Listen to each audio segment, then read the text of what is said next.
संडेला काय बनवू हा प्रश्न पडल्यानंतर लक्षात आला, अरे फ्रायडेची तर मच्छी माझी उरली होती.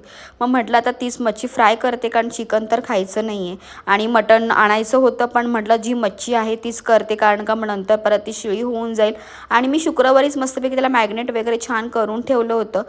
बोंबील होते आणि हलवा होता. त्यानंतर मग वाटणाची तयारी करून घेतली. मस्तपैकी वाटण वाटलं, त्यानंतर सगळे मसाले टाकले आणि मग कालवणसुद्धा माझं इकडे रेडी झालेलं आहे. त्यानंतर मग चपातीचं पीठ मळून घेतलं, चपात्यासुद्धा करून घेतल्या. त्यानंतर मी एका साईडला मच्छी फ्राय करून घेतली आणि घरामध्ये मी एकटीच होती, त्याच्यामुळे फटाफट जेवून घेतलं.